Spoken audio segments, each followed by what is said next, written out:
Bango tene poison. Nyoso aye poison. Le quoi yon dimi yo boy biso. Nali sungi.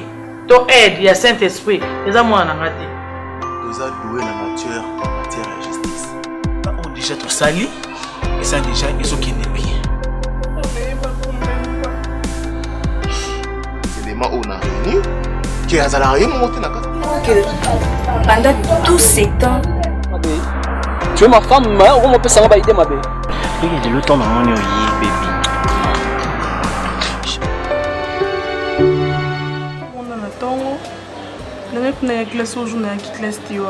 Ah, moi j'allais même te demander pourquoi tu étais absenté. Alors c'était quoi la raison? Non, tu as oublié ma toque musala. Tu as oublié musala. Na yona to bimini na salon de côté ba original ba vandiwana. Oyeb sangaki. Apesanga ba responsabilité nyos. Donc à monter be blonde c'est pas original. Donc au boutique d'habillement, supermarché ngandem nandogène. Non, dis, mais c'est vrai. Plaisantes. Je ne plaisante pas. Nous sommes bien solo. Donc, non, dis-moi. C'est pour quelle raison a arraché ma grande sœur Nayo a offert à mon père une petite sœur? Bango basé nous ça bien dit papa. Manque mon réserve dans tous les deux boutiques na bisoana. Tu peux pas y croire. Donc, bon, on se me bloque c'était mon papa Sili. Donc bloque ici dans ma boutique. Bon, on se me bloque ici. Donc ni na zavo donc maman directrice. Mais chérie, où ma grande sœur va quitter? Est-ce que yo ose petite sœur sur Rokoka? Mais si nous Rokoka, nous Rokoka te point. J'ai confiance, hein, yo. Toi, je te connais, tu sauras très bien gérer cela. Il faut être sincère avec ton papa. Oui, je serai sincère. Je vis bien que la sincérité, je ne manque pas. Donc je serai vraiment sincère. Et nous en avons transparence à ma casse. Je sais qu'il faut faire le meilleur, comme tu m'as dit. Moi, je ferai le meilleur, chérie. Il faut être exemplaire. Si, non, n'en promettez papa vraiment qu'on sera vraiment déçu. Donc, comme moi, personne n'a confiance à l'engagement, mais il y a mon nez. Il ne faut pas qu'il y ait abusé de confiance, quand même. Donc, c'est un peu ça. Vous avez une nouvelle encore annoncée. C'est une bonne nouvelle.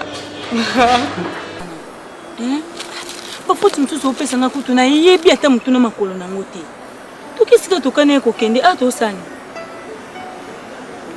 Original, arrête de bêtises. Ça c'est combien de fois toi tu penses que au courant? Mais chérie, Nassani. Hein? Nassani. Vous chérie. Pour un sentiment et chérie. Baksa Boucho? C'est quoi ça? Comment? Toi tu penses que ça il y a des femmes qui ont qualité tout. Chérie, donc si vous avez besoin de déconner, je suis prêt. Donc on et bah photo dans mon réseau social, il y a pas photo. Ah dis n'importe quoi. Et ça mixé? Mais bité chérie, et ça non item non ça bloque et ça peut elongina te. Elongina. Chérie, tu qui bandia ne faut pas. Non. Et à part ça, on évite très bien que place na vanda na foot ça fait 2 mois déjà na foot. Ndako pesa mbongo pesa nga mois passé na boum sekion. Chérie, bon ça que ndeni $800 nyoso kwa sekino. Yo bossé ba mi boda victoire wana. Eh bébé. Yo aussi victoire échangea. O seki on dit. Na poche na tangwa pi. Problème ça te toquer kana na mbongo na bombe. Non, il faut pesa en bas moto qui toka bwana. Mais chérie, nana s'épouse mon frère. Nabi, yo za mko fa pesa suspension à 3 semaines. Chérie. Donc si on vivre na yo sambela nzambe. On habite sur côté gens de prière pour nous emballer mais ça me témoigne on accepter ouvrir nos places on a seba moi et yeba que na moi on a fait na yo il faut passer un bon ya split on a bax na palé on a parce que ndako ngolo ils ont chauffé fort chérie non dis ma ça na mbongo ya ndako après passer un bon split benga ba technicien ba yotela ngao chérie nandi mi faute na kambo kutu na salité ezani yango bébé na ngai on nous pesa ngamu passe boy chérie pardon tout que nana s'épouse mon frère. Quelle surprise Yamaloba. Tu sais très bien qu'il a une blog salaire. Là tu dois commencer par améliorer la gestion ou quoi? Mais oui, hein. Mais je ne peux pas commencer à me mêler à vos histoires familiales quand même. Mais c'est les nini chérie. Tu sais, nous sommes encore fiancés, on m'a pas encore reconnu officiellement chez vous. Mais alors qu'est-ce que ça fait? Hein? Et c'est les nini. Chérie, on a des gens qui ont des gens ici tout.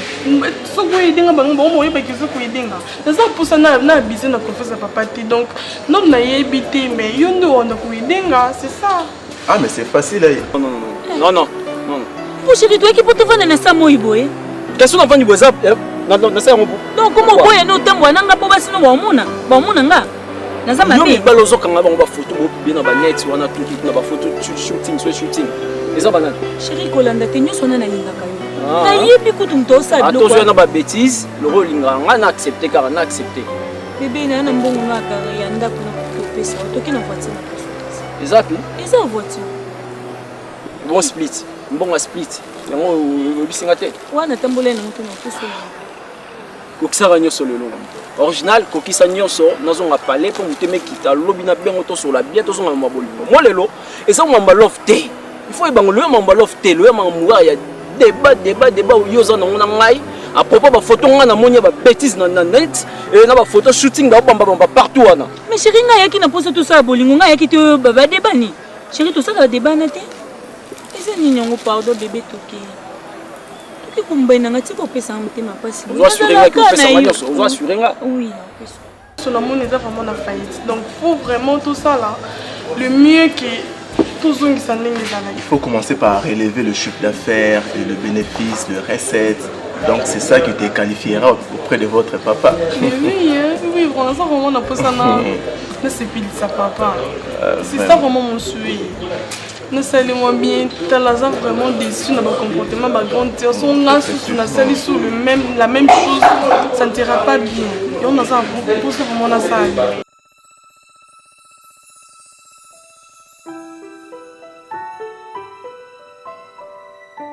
Je compte déjà rentrer. Hein. Tu vas rentrer comment? Au côté à sous-côté? Non, je ne rentre pas. Chidak ne me dis pas ça s'il te plaît. Au côté comment?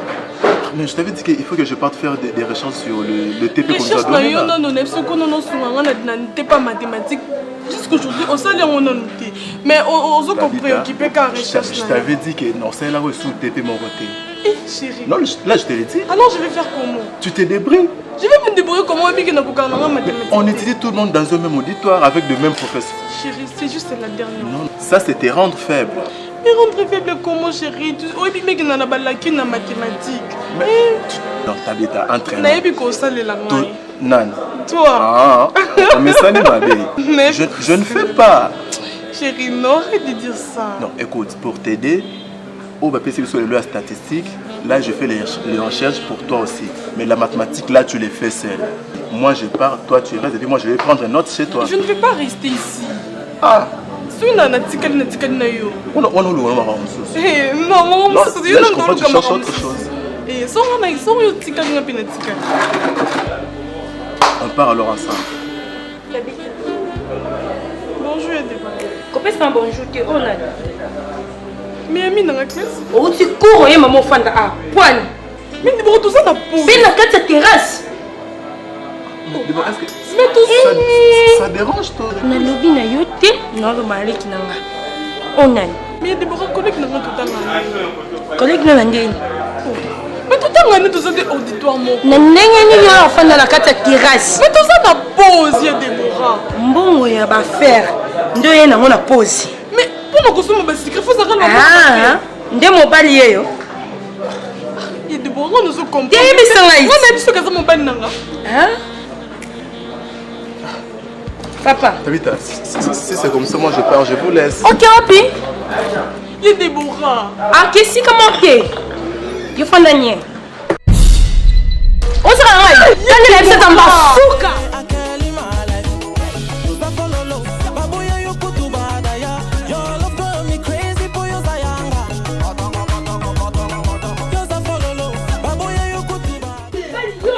Ils ont arrêté le Roussali. Papa, tout le monde a aussi place ni to utinae. Na terrasse na mobali. Pas qu'on fait na mobali na terrasse papa. Papa non tu vas. Papa continue tu vas pas. Tamba alors, sérieusement. Papa tout n'est pas où tu vas. Na mi ben na terrasse papa c'est ça là. C'est que ta sœur dit là. Est ça vrai ou faux? Papa, ce n'est pas vrai. Est-ce que moi je peux faire tout ce qu'elle dit là? Mais où est-ce qu'elle a ramassé tout ça? Papa, dans une classe. Tout ça, collègue dans la classe, tout dans la classe de auditoire. Tu vas juste dans la terrasse, tout ça, tu vas à pause, papa. Aïe. Tu vas na présenter bien tes collègues dans la classe. Directement à papa, chose grave. Azui même là, c'est que ton nom, il a sauvé son nom. Papa, c'est même comportement est beau, vraiment, papa. Non, elle pose dans un même pas classe qu'on a vraiment, papa. Est-ce que c'est normal? Hein? Ah non, papa. Ma fille Debo, où est-ce que tu as ramassé tout ce que tu viens de dire? Papa, n'a pas dans la terrasse. Il y a des problèmes, il faut apprendre à dire la vérité. Tu mens, papa. Je ne peux pas faire des histoires pareilles. Papa. On côté la terrasse et on est là le bama comme la monique la terrasse papa. Na sepel na mata mkiate seke biso pe la rate ndoko to bando sala makambi au sala. Non. OK, Tabita. Je vais voir cet homme là immédiatement d'ailleurs. OK, merci. Ma fille Debo, c'est ta soeur. Il faut pas avoir des réactions méchantes envers elle. OK? Ayez vos apaisements pendant que au monier na kataba acte ou se féliciter. Vous êtes entre vous des sœurs. Ça ne va pas faire du bien, mais quand même, tu as bien fait. Il y a quoi silika ya kotomoke la ndekono pour parce que ça a souci quand même. Bon, il y a papa nayo et bébé tu as la gaspiller en vain, OK? C'est pas mauvais, mais toi, en tout cas, je te tiens en l'air, OK? Je te tiens vraiment en l'air. Je ne veux pas le gaspillage de mon argent. J'ai souffert pour implanter toutes ces entreprises là que tu es en train de gérer. Je crois que tu me comprends bien. Et ouvre bien tes oreilles pour ne pas faire de n'importe quoi avec mon argent. OK, merci. Allez-y faire ce que vous pouvez faire à la maison, ok? Je travaille sur un clip ici où le single a produire, il y a des jeunes moko. Il a tellement mal on a visionné pour que Naïba Ningeni a produire en go. Naïde Bango. Ça va? Debo, t'inquiète. Hein? On va arranger la situation. C'est pas grave. Ça va ma fille? Ok, merci.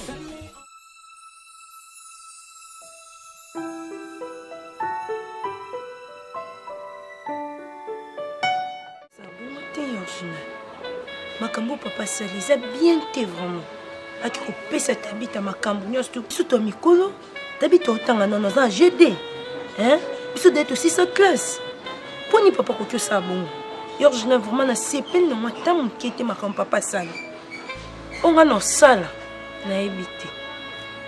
Nana kande butumu na réalité. Kako raisonner comme makambo papa Sali. Pa fanisi biso na mwana na muke na kati na biso ando le biso pa Tabita. Nana kanda makasi ngai. Oiba kutina kiyaya na nga eza wapi? Papa te kiyaya na nga wapi? No oiba te mayele zo sila ngai. Papa ko sa boite, papa yeba ka keso ya zate. Ngam na za yaya, ngam na oyeba comment on gérer baleki na nga. Elelo yaya papa longoli nga na place akiyaya, akitisi nga na leki ya Tabita. Papa yeka mama ke boko isanga, eza na sens. Nga na koka boite nga na yaya. Hein? Comment son papa zatenga na gérer le botote? Pour papa déjà comment kitisanga? Mutaza ki na bozui, o kitisi na se. Oyebi koza mutema ne koza ndeni. Papa oyebande mutema nange ziki. Oyebande ayindisi mutema nanga. Isika na papa sali mabe afute. Isika na papa ko sa bonte. Na passe mana mutema ndena zana na passe makasi ndena omuna ngai. Atakutango kutu mwana sikisi bomengwa papa. Mwana sisi bomengwa dibota. Bazonga ka na famille, papa obwaka banana. Attends d'abord, jour on comment bien. Quel jour? Ah, je suis beaucoup de sucre pas grande sœur. Non. Je ne veux pas te revenir sur scène Wana. Bon, je t'ai quand même bien arrivé. Malgré qu'on me voyait comme un fou, je me promenais avec des chemises mouillées. En tout cas, je n'étais pas à l'aise. Je n'ai pas pu fermer l'air à cause de ça. Donc, naïbité chérie, on comment nini, on tambola nini. Je dois que j'étais vraiment inquiète. Non, je t'ai bien arrivé, mais j'avais vraiment des regrets. Bien que tout le monde me voyait comme un fou, me prenait comme un fou, je me promenais avec la chemise mouillée. Bon, je t'ai bien arrivé, mais j'avais... trop d'esquisses. Non, il n'y a pas grand chose. J'avais seulement le regret de voir, je me posais des questions. Comment est-ce que ta grande sœur peut se comporter à Voyou? Donc, là, il n'y a pas grand chose. Excusez. J'ai une très bonne nouvelle à te dire. Une bonne nouvelle? Mais si. Oh, je suis impatient d'écouter la bonne nouvelle. En fait, j'avais parlé avec papa à propos de toi. Ce n'est pas tout? Tout comment? Tu n'es pas content? Non, mais parler à papa si tôt comme ça, est-ce que... Vous avez laissé un côté? Non, mais... En fait, papa a poussé dans une relation que ça vraiment sérieuse. Tant que ma catastrophe sur lesquelles la biso, la rabiso, masanga, ce n'est pas vraiment propre devant les gens. Mon aroto, tant mon abilamba et la maille. Eh chérie, tu ne trouves pas que c'est une bonne idée au papa jouer au bien qui sont en Oui, bon, c'est bon, mais dans ces cas, tu vas me briefer. Je vais te briefer comment tu veux. Non, bats-toi. Non, tu me briefes quand même. Tu sais quand même les genres de questions que papa Jean-C peut me poser. Je ne sais pas. Donc, yo, c'est préparé en conséquence à l'union sur tout. En fait, papa a vraiment ma capacité. Donc, je connais, ça se passe toujours comme ça. Et c'est ce que je fais. Non, même pas. Je ne crois pas que ça va bloquer. Non, chérie, tu es non, bats-toi. Tu as besoin que tu sois avec moi, non?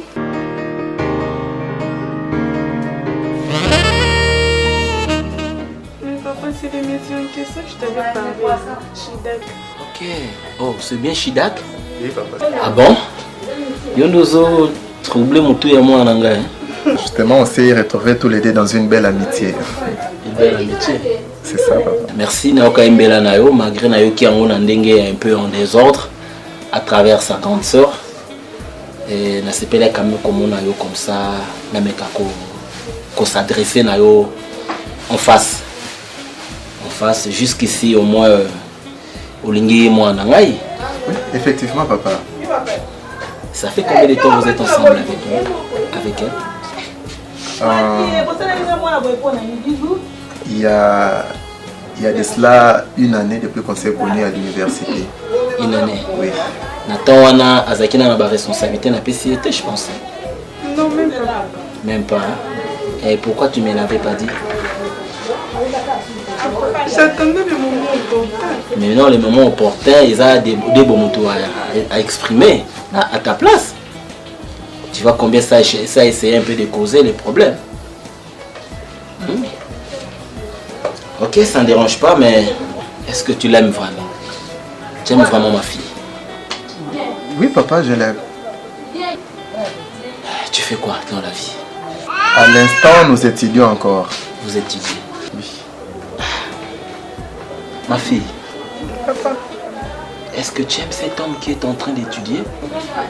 Mais papa, ce n'est pas grave.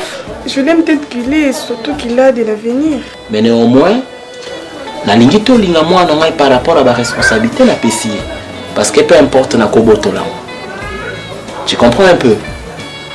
Mais bien sûr que oui. Comme on s'engage aujourd'hui c'est pratiquement officieusement.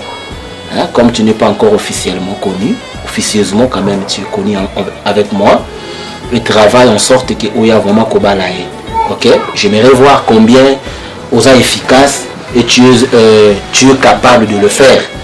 Ça va me réjouir. Ma fille, je veux que tu augmentes ta sagesse. Ça va? Je veux que tu augmentes ta sagesse. Comprends tout simplement que c'est l'homme qui épouse la femme. Ok? Aujourd'hui, je n'aurai rien à dire avec vous, mais néanmoins, je vous encourage. Mon fils, tu es le bienvenu chez moi. Ce n'est pas à moi de faire le choix pour ma fille. Ça va, hein? Je ne peux pas faire le choix à sa place. Comme bon, exprimer clairement qu'il y a Lingi Mobile Nae, que ferais-je? Mais néanmoins, battre les langues est bien, chérir est bien, et au retour, moi le père, je saurai ce que je peux faire pour vous. Ok ma fille? Merci papa. Bon, pour aujourd'hui, je pense bien que je peux vous laisser. Peut-être que vous en avez un dialogue, Nabino, un peu discret. Ok? Ok. Merci beaucoup. Bon, restez un peu alors. Merci, papa. Tu avais peur. Ah non, j'en fais pas peur. Regarde comme tu transpires. Non, mais papa est vraiment gentil. Hein. Et j'espère que tu t'es bien préparé. Hein. Oui, moi je pensais qu'il y a déjà un papa méchant. Ah non, mais papa est trop gentil. Hein. Je l'apprécie, il est vraiment gentil. Tu te sers quoi? Tu vas manger? Ah mais pas maintenant, j'ai pas encore envie. Oh, j'ai pas même l'appétit de manger maintenant. Pourquoi?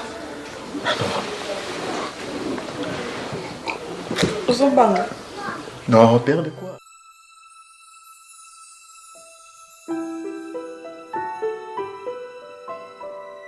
Comment est-ce que Banco m'a quoi accusé? Ah mais c'est pas normal. Est-ce que banquette est scellée? Non, explique-moi d'abord. Chérie, je vais t'expliquer quoi encore. Nous sommes déjà dans un émissaire. Depuis les débuts, nous sommes déjà au courant et nous savons ce qui s'est passé dans Ndako. Alors, nous expliquons ce nous. Bon, bah, nous allons dire que papa poison, c'est ça. Donc, nous évitons de nous se justifier, je ne sais pas. Et comment flou? Donc, Bango tout besoin accusé, est-ce qu'il t'accuse en rien? Soit tu connais quelque chose sur ça. Non, connaître quelque chose de non, bon, c'est pas ça. Moi, je ne t'accuse pas, mais tu dois analyser un peu comment est-ce que Bango a toujours que non, c'est toi qui es le plus. Alors, Bango de Bazolo, ma chérie, c'est que non, ça, Nini. N'habitez pas papa Koufa, donc c'est maintenant l'enfer na vie nanga. Le quoi a Koufa nangaï, donc on zakanzoto. Parce que je ne me sens plus à l'aise, donc naza à l'aise, t'es comment troublé, donc je ne sais pas, chérie. Ne s'en n'est pas bon dire que je suis innocente. N'habitez. Tabita, mais malgré ça, tu agis comment à leur égard? N'agis en n'engeni chérie, non l'obani devant Bango. Nous avons un mot à dire, tant de l'oba devant Bango. Eh, non l'obani. Ni ce bazo l'oba non yoka Bango. Tu veux que je lui dise quoi? Yipsanga, non l'oba n'abongoni. Ok, Tabita, il n'y a pas grand chose. Il n'y a pas grand chose, c'est ce que tu me dis. Mais qu'est-ce qu'on va dire? Il n'y a pas grand chose. Je ne vais minimiser le problème. Non mais... C'est un grand problème, Shida. Ça est déjà arrivé, c'est pas la fin du monde, tu veux te suicider sur ça? Non, il n'y a pas grand chose. Apaise-toi et puis... Chérie, je suis déjà morte, comme tu me vois là. Donc, oh, Ezaka Nzoto. Tabita, mais je te dis vrai. Ne tue pas ça. Ok? Ce n'est pas la fin du monde, c'est un blâme qui est déjà arrivé et puis ça va passer, c'est tout. Tu sais, chez nous en Afrique, il y a un mouton et il y a toujours une histoire rébellée. Et tu dois comprendre que c'est comme ça, mais la vie continue. Ce n'est pas la fin du monde. Mais dans le cas de papa, ce n'est pas pareil, chérie. Ce n'est pas pareil. Nous sommes en drôle, mais louche. Comment papa koufa na poison, na biloko nga mom na servaki? Eh, nous sommes en normalité. Eh, chérie. Est-ce que nous sommes en gravité un problème ou la famille na biso? Eh, chérie. Nous comprenons. Comment papa koufa na poison nga mom na servaki biloko na nga mom na tchelaki yango? C'est anormal, chérie. Mais c'est déjà arrivé. Supportons ça.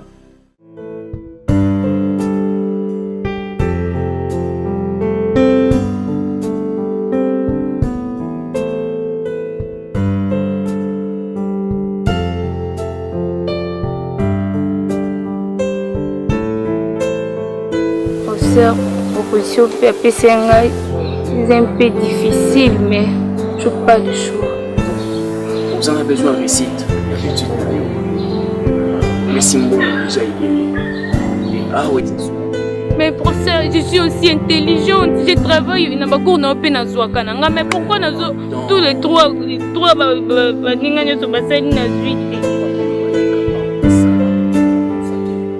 professeur, je ne suis pas d'accord. Non, mais touche pas, professeur. Le bas mon coca nazo yoka.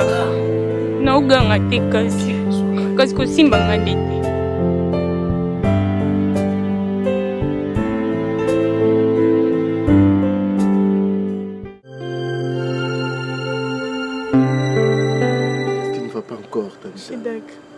Moi, je ne suis plus à l'aise dans cette maison.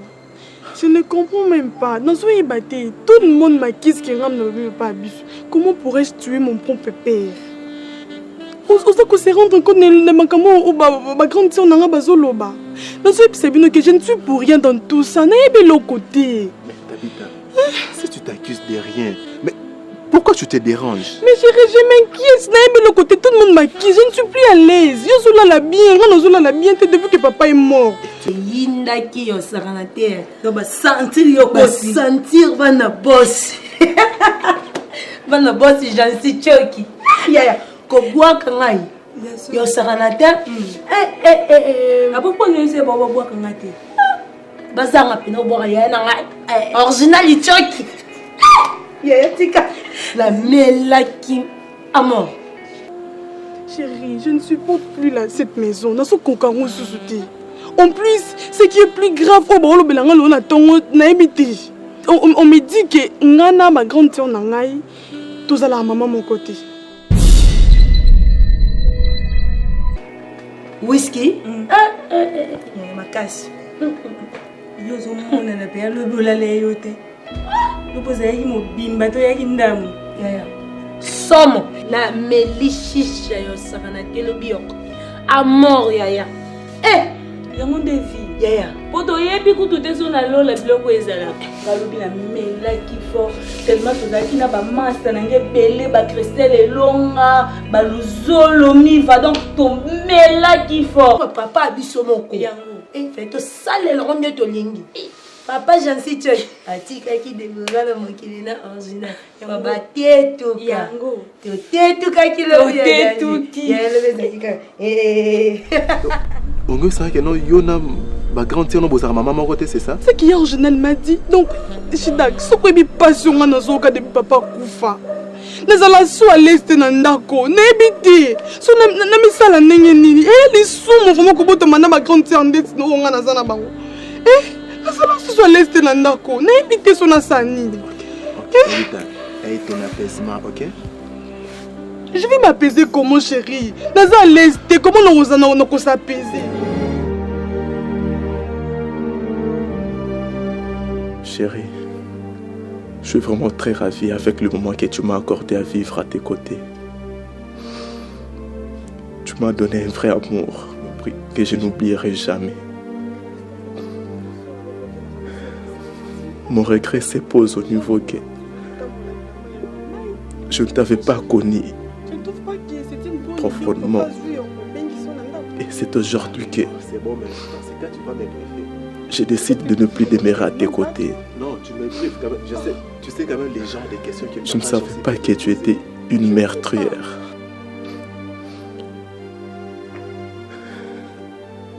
Et je me pose la question, si ton papa tu l'as tué, et moi qui n'ai pas fils de ta famille, ni de ta maman. Chérie, il faut que tu m'aides parce que moi,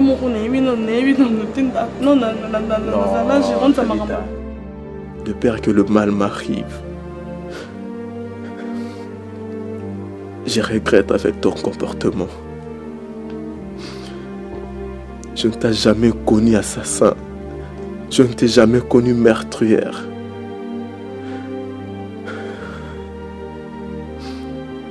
Je regrette. Je n'accepte même pas que c'est toi qui peux tuer ton propre papa. Tabitha, tu allais tout faire, mais sauf ça. Et je ne peux pas vivre à côté d'une meurtrière que tu es. Chérie, comprends-moi. Je ne peux plus vivre avec toi.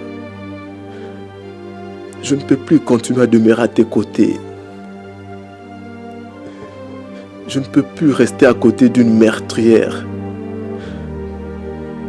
pour préserver aussi ma vie. Pourquoi tu as fait ça? Pourquoi tu as fait ça? Et de tout ce que tu as fait, même si l'enfer est plein, le diable gardera ta place jalousement. Et tu ne mérites même pas être dans ce monde.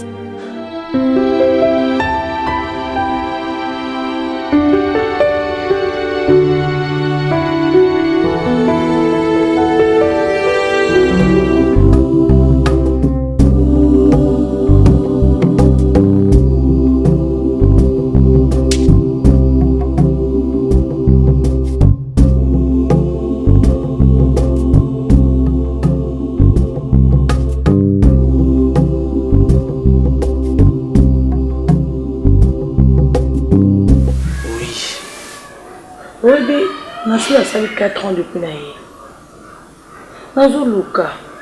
Nazoluka, mais nazo comprendre. Numéro de téléphone à Canabé qui va sauter. Hein?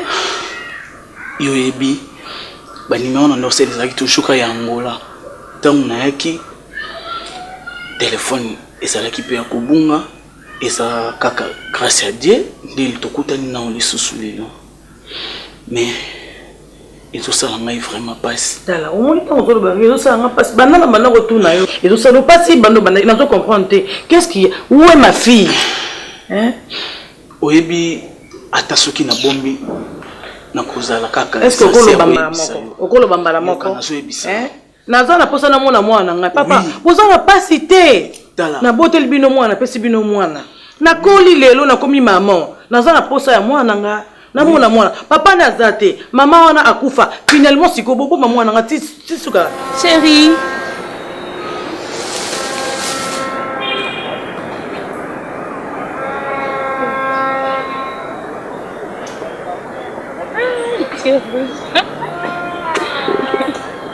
Je fais quoi? Ah!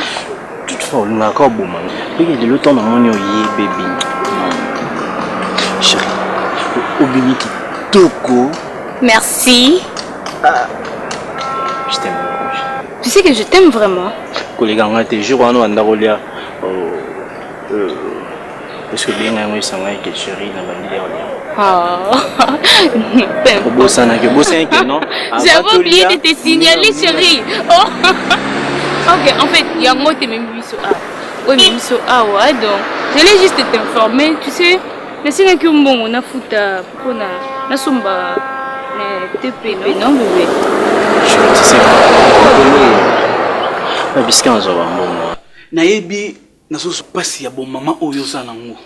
Mais il faut kaka na ebisa yo. Chicago loba. Yoka. Ah. Tabita. Tala naza ku presser donc ene soki bana bango za. Non, yoka nazo ebisa yo.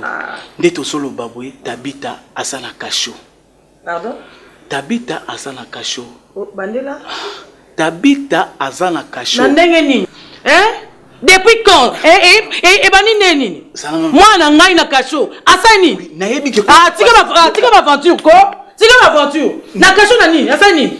C'est meki na yebi ke yoka. Chicago ko benga c'est meki na hotel. C'est meki. Ko benga c'est meki na hotel. Yoka na makasi. Na kasho nini? Asa wapi? Moi na ngaza wapi? Naza ko expliquer yo zala calme. Nazala calme moi na kasho nazala calme. Ozombungu, toi tu me dis que papa m'tatindela yo mbungu. Souvent tu me dis ça. Yango na bimikolo yo. Et puis ça t'est na benga papa ça va difficulté mon corps. Mikolo mon. Alors qu'est-ce que je dois faire alors chérie?